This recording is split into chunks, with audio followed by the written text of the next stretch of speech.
Bitter Springs, Nevada, in 1883. By Saturday noon, 66-year-old blacksmith Gus Shaw could lose his forge, his freedom, and the hillside grave of the woman he had loved for 40 years. But on Thursday afternoon, the danger began with a shoulder brushing past a whiskey glass. The saloon went still. Gus stood inside the doorway, half blind from the desert sun. Dust clung to his boots. His black coat hung loose across one shoulder, and the fingers of his right hand no longer closed after 4 decades at the anvil. Dust turned from the bar. "Move, old man." Gus opened his mouth to apologize. The slap cracked across the room. His hat spun beneath a card table. One knee struck the floor. 30 men watched Bitter Springs' oldest blacksmith reach for the counter and miss because his ruined fingers could not hold the edge. No one moved. Then a chair scraped in the darkest corner. A tall man in a faded red shirt rose slowly, his coat falling away from the revolver at his hip. Beside him, a younger man in weathered green stood with one hand curling near his gun. They had waited 5 years to see their father's face. Now Gus looked at his sons, as if their return frightened him more than the men at the bar. Hank took one step, Bon took another. Gus forced himself upright and pressed one damaged hand against each son's chest. "Not for me," he whispered. "Not like this." Doss smiled. Brill shifted from the bar. Orrin and Fitch spread out until the 4 men had room to draw. Hank's jaw tightened. "4 of you," he said. "2 of us." He lifted his father's hat from the floor and placed it in Gus's trembling hands. Then a quiet voice came from the stairs. "Saturday, noon." Rufus Vane descended in a clean gray coat, unarmed and unhurried. Every man in the room made space for him. His eyes settled on Hank's red shirt. So the gunslinger finally came home. Hank had never met Rufus, but Rufus knew exactly who he was. Gus gripped the hat against his chest. "If you draw on Saturday," he said, "you won't only lose me." Outside, beyond the shuttered windows, a hammer struck iron once, then stopped. The walk from the saloon to Shaw Iron Shop took less than 5 minutes, but no one spoke. Gus moved between his sons, with his hat held against his chest. Hank watched the old man favor one leg, and noticed how the evening wind pushed through the thin elbows of his black coat. Ben kept looking back toward the saloon, where Rufus Vane's men still stood behind the glass. The forge sat at the north edge of Bitter Springs, beside the wagon track leading toward the public well. Hank remembered 2 anvils, 6 horses waiting at the rail, and sparks rising from the chimney long after dark. Now only 1 anvil remained. Empty hooks lined the wall, where hammers, tongs, and shoeing tools had once hung. The bellows had been patched with flour sacks. A printed notice bearing Rufus Vane's name was nailed beside the door. Gus tore it down before either son could read it aloud and fed it to the stove.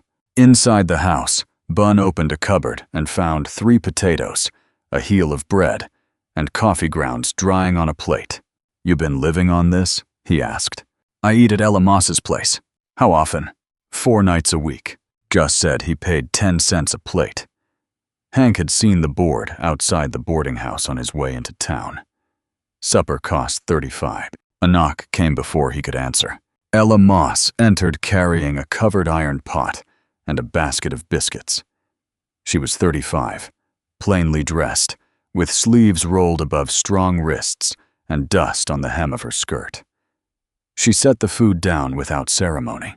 "2 was left over," she said. Gus nodded as if they both believed it. Ella's eyes moved to Hank's red shirt, then to the revolver at his hip. "So you're the son who sent money instead of coming home." Hank felt the words land harder than Doss's hand had landed on Gus. He crossed to the table and placed a weathered oilcloth bundle beneath the lamp. Ben untied it. 61 express receipts spread across the wood, each one carrying the same witness name, Marl Teague. Hank pushed the first receipt toward his father. "Where did the money go?" Gus studied the paper, then looked at both sons. "What money?" Hank pulled the lamp closer and spread the papers into rows. $10 from a freight camp near Pueblo, $40 after a winter escort, $96 after Ben guarded a silver wagon. Every payment bore the same notation. Received by Gus Shaw, witnessed by Marl Teague, marked with an X. "We sent it," Ben said, "every time we could." Gus did not touch the receipts. He crossed into the forge and returned with a horseshoe darkened by smoke. Near the heel were 3 shortcuts, driven deep and close together. "That is my mark." He set the shoe beside the papers. "I never signed with an X." The room seemed to shrink around the table. Hank had kept every receipt because he believed they proved he had not abandoned his father. Now they proved something crueler. For 5 years, he had mistaken money for presents, while Gus sold his tools 1 piece at a time. Ben opened his mouth, then shut it. Ella moved the lamp toward the signatures. "Marl witnessed all 61? Hank nodded. "Then he watched the same lie 61 times, she said. "Or he wrote it himself." Gus looked toward the empty hooks in the forge. "When did Marl buy the new wagon?" Hank asked. "Last spring," Ella said.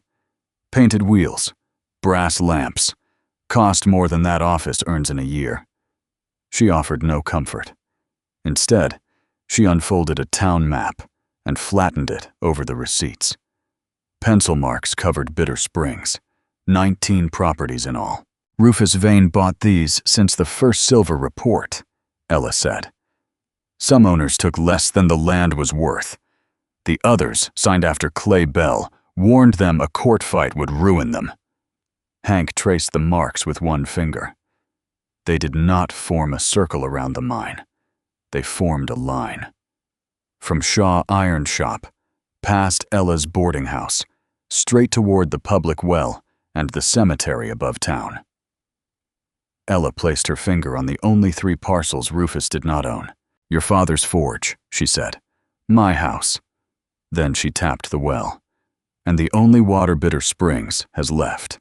Ella led them out after sunset.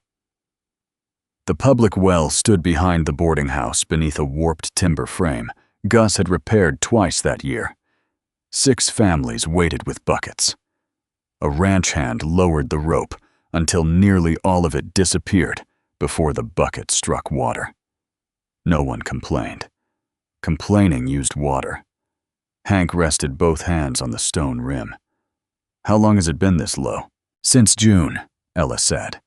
"Rufus owns the spring wagon east of town. When this runs dry, he sells us water at his price." A woman lifted half a bucket onto a cart, where 2 children waited beside an empty barrel. A teamster gave his horses 1 mouthful each and led them away thirsty. Ben studied the road climbing toward the cemetery. "The mine is west." "The silver is west," Ella replied. "The easiest road to it is through your father's yard. The nearest water is here." Rufus did not need every house in Bitter Springs.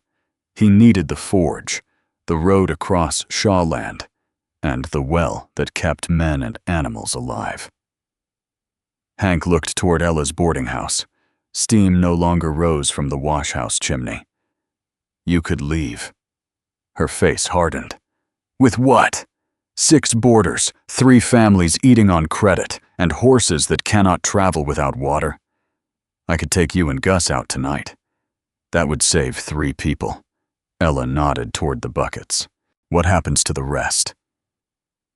Hank had no answer. He had spent 5 years believing survival meant moving before the trap closed. Ella survived by keeping a door open after everyone else began locking theirs. On the walk back, Bun noticed a lantern beneath the awning of Rufus Vane's bank. Rufus stood there with Sheriff Clay Bell. Clay rubbed one hand across his mouth, shook his head once, then accepted a folded paper. Hank pulled Ben into the shadow of the forge. Clay crossed the street alone and passed within 10 feet of them without lifting his eyes. Dawn, Iron Wheels stopped outside Shaw Iron Shop, Clay Bell stepped down with 2 deputies, a padlock, and an order bearing Rufus Vane's seal. "Gus Shaw," he called, "open this door." Gus opened the door with his hammer resting across both palms. Clay Bell stood beside the wagon, while his deputies spread out. He read the order without looking at Gus. A loan from 1879 remained unpaid. Shaw Iron Shop, the house behind it, and the right-of-way beside the well were to be seized for Rufus Vane's bank. "Paid it in '81, Gus said. "The county record says otherwise." Hank stepped from the porch, then opened the record. Clay's jaw tightened. The judge was 2 counties south. Rufus had chosen his morning carefully. One deputy reached around Gus for the door. Gus knocked the man's wrist aside. It was barely a shove, but Clay seized the old man's arm before the hammer hit the ground. Ben moved first. Hank caught him across the chest. "That is what they want." Clay locked Gus's wrists and led him toward town. His Thursday coat slipped from one shoulder and fell into the dust. By noon, a new padlock hung from the forge door.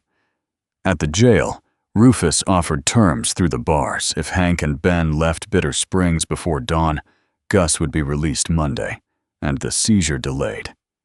"Write it down," Hank said. Rufus smiled.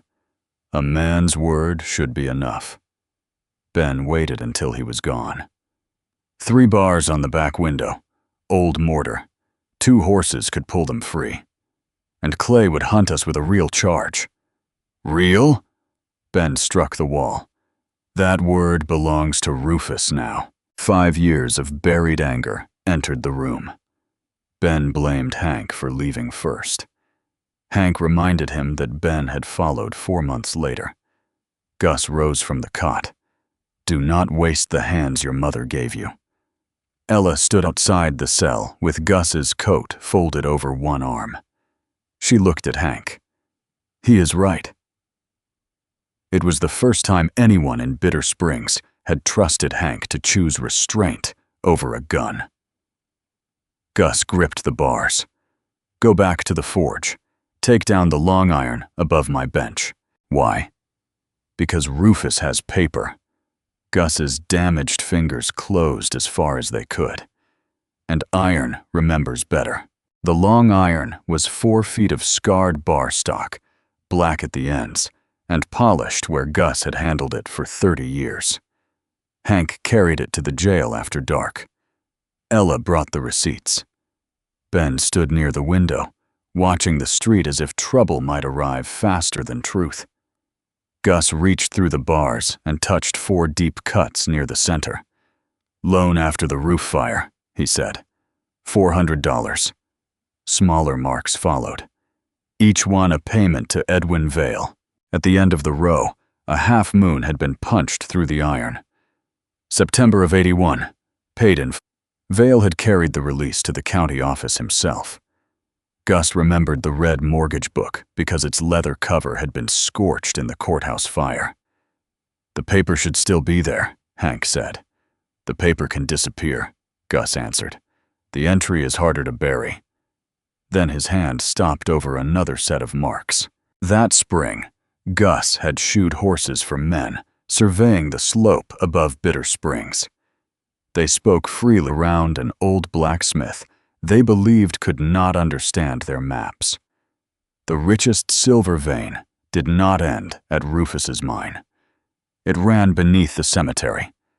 Clara Shaw's grave lay almost directly above the projected line. 8 days earlier, Gus had found red stakes around the hillside and learned that Rufus had requested permission to move the graves 4 miles east. The filing called it a public improvement. The mine map called it access.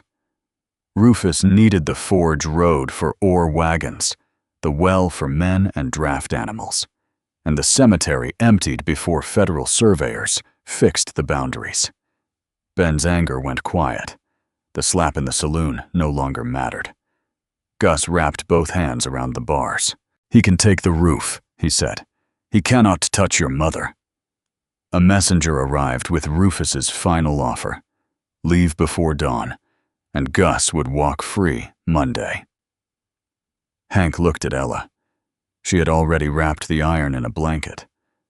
"I can hide this at the boarding house," she said. "If Rufus finds it, you lose everything." "So do you." Hank turned to the messenger. "Tell Rufus we are staying." The choice closed behind them like a locked door. Near midnight, Hank crossed to the express office and saw Marl Teague packing cash, ledgers, and clothes into 2 leather valises. Hank entered the express office without drawing his gun. Marl Teague stood behind the counter with one hand on a ledger and the other inside an open valise. Cash lay beneath 2 shirts. A second bag held receipts, account books, and a new revolver still wrapped in oilcloth. Hank placed one of Gus's receipts on the counter.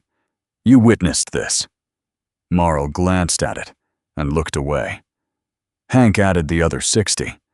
For a moment, the only sound was the stove ticking as it cooled. Marl admitted the first theft had paid a doctor during his wife's illness. The second covered her burial. After that, he said, taking the money became easier because no one had stopped him. "Give me the ledger." Marl backed toward the stove, then dropped the book and ran through the rear door. Hank let him go. 5 years earlier, he would have chased him. That night, he gathered the ledger, wrapped it with the receipts, and carried both to Ella. "If I do not come back," he said, "put these in Seth Reed's hands." Ella took the bundle. "You are coming back." "That is not a promise I can make." At 5 minutes before noon, Hank stepped onto the main street in his dark red shirt. Ben walked beside him in faded green. Across the dust stood Doss, Orrin, Fitch, and Brill. Rufus watched from the bank porch. Clay Bell waited inside the sheriff's doorway, with his pistol held low. Hank called across the street. "If we stand and win, Gus walks free?" Rufus smiled. "Everyone heard me." No one came out to confirm it. The noon bell rang. Orrin's hand dropped first. Ben's revolver cleared leather as Orrin fired. The bullet tore through Ben's left shoulder and spun him sideways. Hank shot Doss before the big man could aim.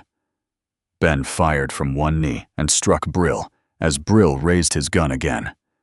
Fitch froze. Orrin tried to cock his revolver a second time. Hank put a bullet into the wooden step beside Orrin's hand. "Drop it!" The gun fell. Hank took Ben's weapon before his injured fingers failed, then laid both revolvers in the dust. 2 men were dead. Ben was bleeding. And Rufus Vane was already stepping into the street to deny that he had promised anything at all. Clay Bell crossed the street with his pistol aimed at Hank's chest. "You and your brother are under arrest for murder." Hank looked toward the saloon windows. The bartender heard Rufus set the hour. So did the stable owner, the undertaker, and every man near that bar. Curtains shifted. No door opened. Rufus descended from the bank porch, smoothing one cuff. "I tried to prevent a quarrel between strangers," he said.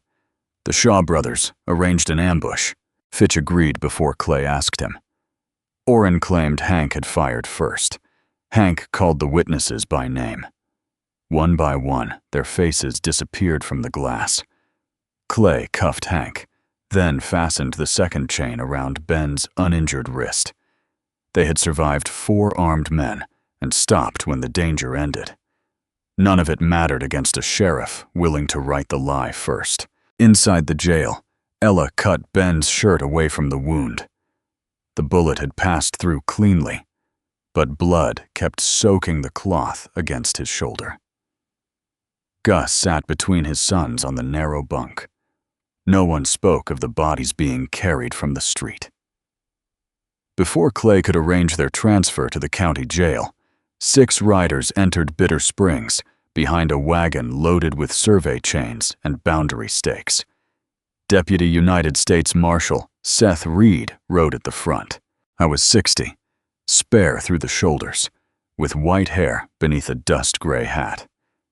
He had expected disputed mining claims and false boundary markers. Instead, he found dried blood, 2 surrendered gunmen, and 3 men from one family locked behind the same bars. Seth questioned Clay first, then Rufus, Orrin, and Fitch. Their stories did not match. He questioned the townspeople who had watched from the saloon, the mercantile, and Ella's boarding house. No one remembered Rufus promising to free Gus. No one remembered who drew first. Seth returned to the cell. Silence can hang an innocent man as surely as a lie. Gus raised his damaged hands. You ever worked among men who cannot read? Half this country was built by them. Then you may understand my books.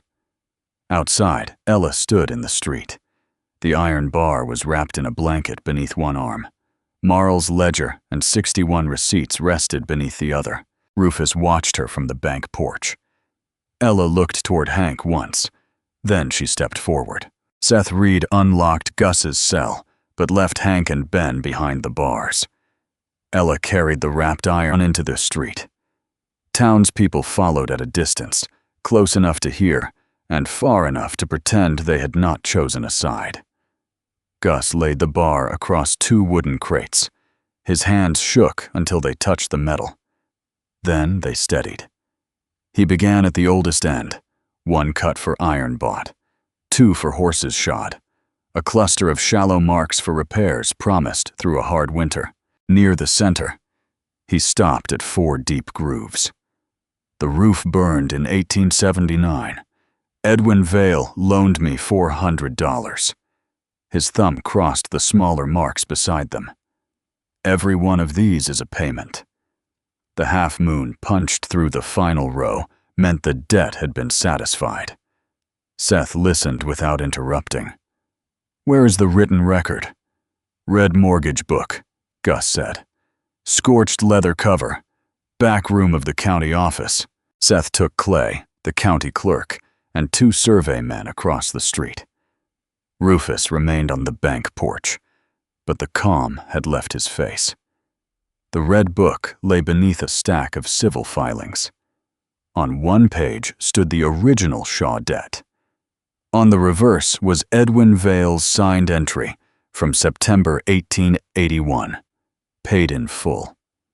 A margin note showed that a release had once been attached. It was gone. Ella placed Marl Teague's ledger beside the 61 receipts. Each payment carried the same false X. Gus's 3-cut mark appeared in older forge accounts and beside his name in the mortgage book. The lie no longer stood alone. It had 30 years of iron, ink, and labor against it. Before sunset, Seth's men found Marl hiding beneath a tarp in an empty ore wagon, nearly $400 sewn inside his coat. Clay broke next. Admitted Rufus had ordered 2 reports before the shooting. If Doss and the others won, Clay would call it a lawful gunfight. If Hank and Ben survived, he would call it murder. Ella stepped into the street. You all heard Rufus promise to free Gus. She named the bartender first. The saloon door opened. Then another door opened, and another.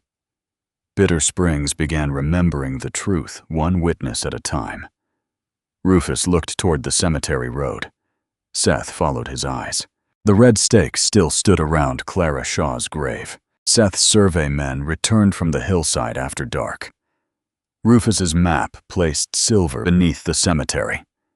His claim papers crossed the forge road and public well, while the request to move the graves called the slope unsafe. The ground was solid.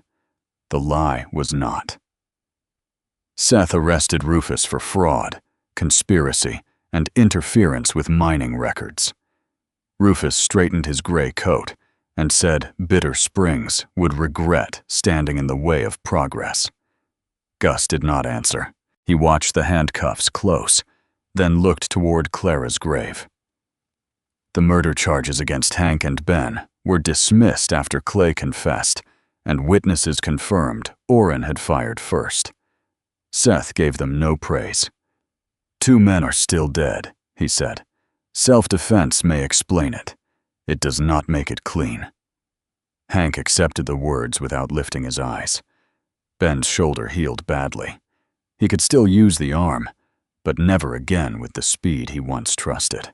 On Monday morning, the padlock came off Shaw Iron Shop. One by one, townspeople returned tools they had bought from Gus for too little. Most found no apology. Gus did not ask for one. He hung the scarred iron above his bench and lit the forge. Ella kept bringing supper. Hank carried flour, beef, and coffee into her kitchen in quantities no one could mistake for 10 cents. He repaired the boarding house rail, reset the well crank, and replaced 3 rotten steps. Ella found him testing the rail after sunset. "It will lean again," she said. "Then I will have to stay long enough to fix it twice." She watched him, then handed him another nail.